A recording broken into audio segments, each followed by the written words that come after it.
Hello mga ka-Berks! Magandang araw na naman sa inyo. Panibagong araw na naman tayo ngayon at magluluto tayo ng panibagong dish mga ka-Berks. Welcome to my vlog, Caridads FT. Ayan, ipakikilala ko na sa inyo ang ating mga ingredients. Main ingredients natin mga ka-Berks is bangus or milk fish. So, meron tayo dyan. Siyempre, maggagaya tayo. Meron tayong chopping board.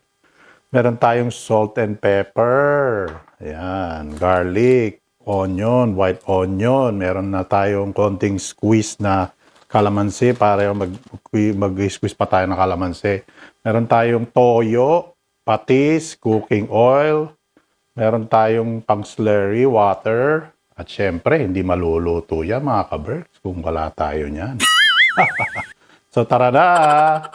Bababad muna natin to mga ka-Berks sa kalamansi at konting pepper at salt ipa-fry natin bago natin i-assemble na or isosote ang ating sauce. For our menu for today is bistek bangus. Ayan mga ka-Berks.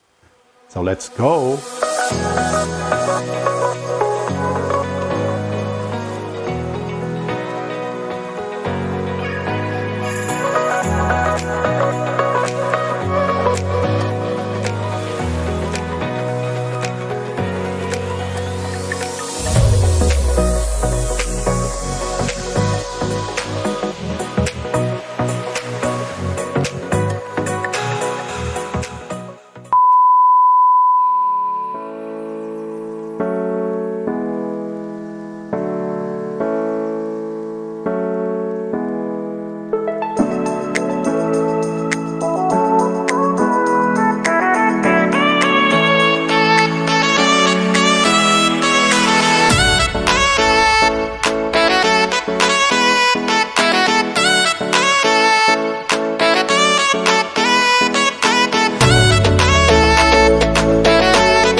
So, ayan na nga mga ka-Berks.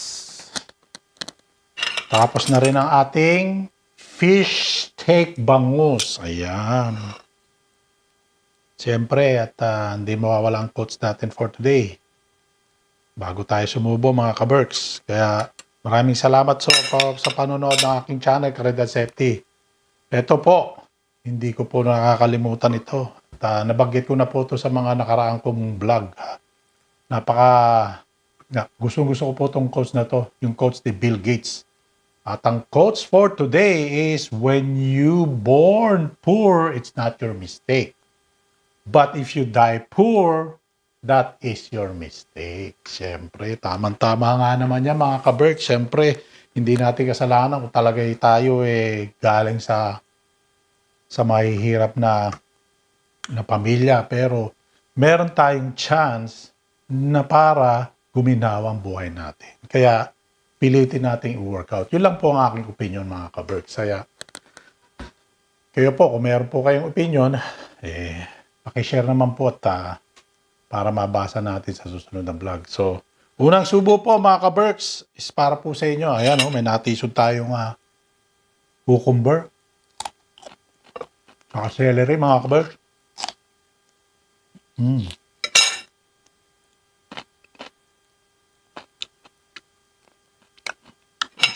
Siyempre,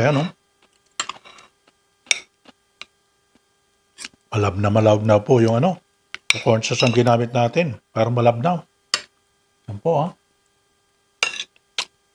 Lasang-malasa yung kalamansi, ka-Berks. Iba talaga yung kalamansi. Para po sa akin. Siyempre, tingnan na natin itong yan,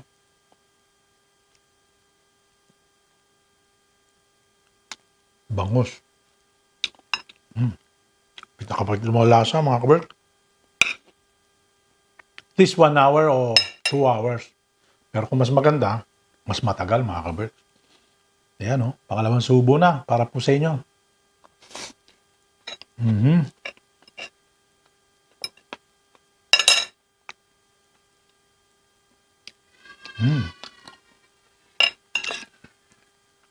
Mapapansin nyo po yung piniprito natin itong isda, palibasa po bangos.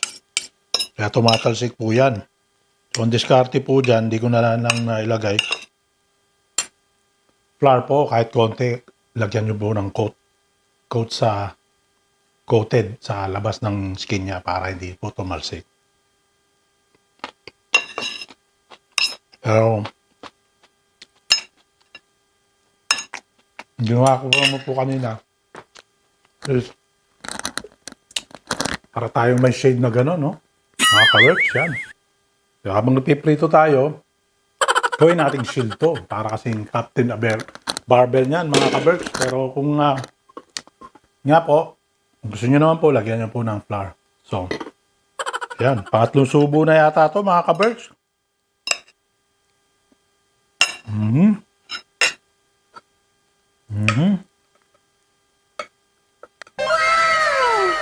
Yan po.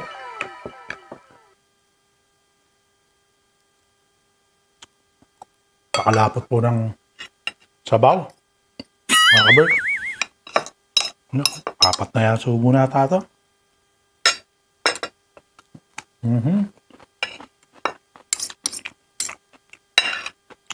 Amazing! Napakasarap po mga ka-Berks. So,